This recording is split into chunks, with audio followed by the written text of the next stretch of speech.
قرآن مجید میں ہے ان اللہ لا یستحی من الحق، کہ اللہ تعالیٰ حق بات بیان کرنے سے حیا نہیں کرتے۔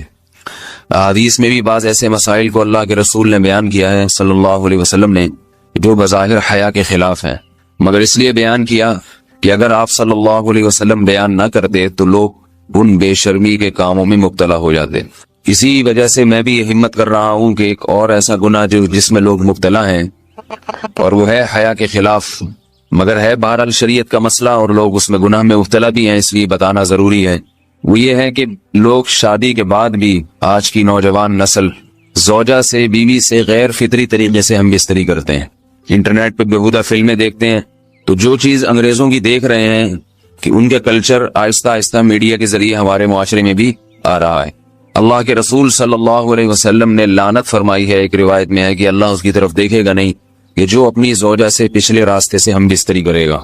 یہ بیماری بھی، یہ گندگی بھی لوگوں میں پھیلتی جا رہی ہے، خاص طور پہ جن کو لڑکوں سے بدفعلی کی عادت پڑ جائے تو وہ زوجہ سے فطری راستے سے ہم بستری نہیں کرتے۔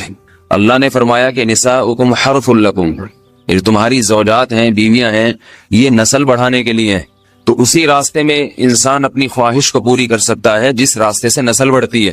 اس کے علاوہ کسی اور راستے سے اپنی خواہش کو پورا کرنا یہ حرام ہے، گناہ کبیرہ ہے، گندگی ہے۔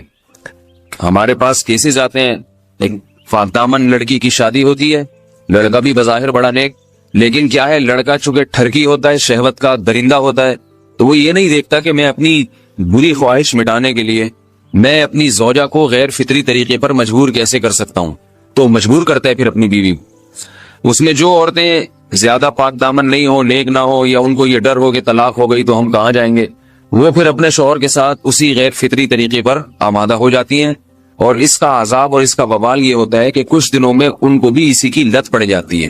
انسان جب بھی کوئی غیر فطری راستہ اختیار کرتا ہے، آخرت کا عذاب تو بعد میں، دنیا کا عذاب یہ آتا ہے کہ پھر اس کو لذت فطرت میں آتی نہیں ہے، تو جو راستہ اللہ نے رکھے اس میں اس کو لذت نہیں آئے گی، وہ گندگی میں ہی گھسنے کی کوشش کرے گا، اس کی بھی فطرت خراب ہو جاتی ہے، اور جس کے ساتھ یہ بدفعلی کی جائے اس کی بھی فطرت خراب ہو جاتی ہے، وہ بھی پھر کسی کے قابل نہیں رہتے۔ تو اپنے جان پر رحم کرنا چاہیے۔ ہم انسان ہیں، ہم درندے نہیں ہیں، ہم گھوڑے نہیں ہیں، ہم گدھے نہیں ہیں، ہم جانور نہیں ہیں، ہم انگریز نہیں ہیں۔ انگریز نے تو حیا اور شرم کی تمام حدود کو توڑ دیا ہے، وہ تو درندے بن چکے ہیں، ہم تو درندے نہیں ہیں، ہم تو حلال کھاتے ہیں، پاک صاف رہنے کی کوشش کرتے ہیں، تو ہم ان کی جو کلچر دیکھ کے ہم ویسے درندے بننے کی کوشش کیوں کریں؟ تو یہ بہت بڑا وبال ہے، بہت بڑی برائی ہے جو ہمارے معاشرے میں آہستہ آہستہ جڑ پکڑتی جا رہی ہے، اور اس سے بیماریاں بھی پھیلتی ہیں۔ غیر فطری طریقہ ہے، بیماریاں بھی پھیلتی۔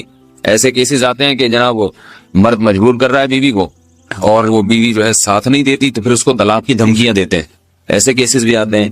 اور یہ بھی آتا ہے کہ مرد جب اپنی بیوی کو غیر فطری طریقے پر مجبور کرتا ہے، بیوی آمادہ نہیں ہوتی، تو مرد پھر یہ دھمکی دیتا ہے کہ بھائی میری خواہش تو تم سے پوری ہوتی نہیں ہے، پھر میں دوسروں کے پاس جاؤں گا۔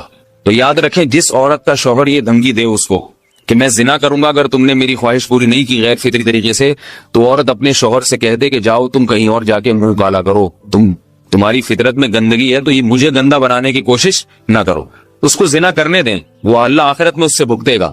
ہر بیماری کا اللہ نے علاج رکھا ہے۔ اللہ کے رسول صلی اللہ علیہ وسلم نے فرمایا، صحیح بخاری کی حدیث، ما انزل اللہ من داء الا انزل له دواء، کوئی بیماری ایسی نہیں ہے جو اللہ نے نازل کی ہو اور اس کے لیے دوا نہ رکھی ہو دنیا میں۔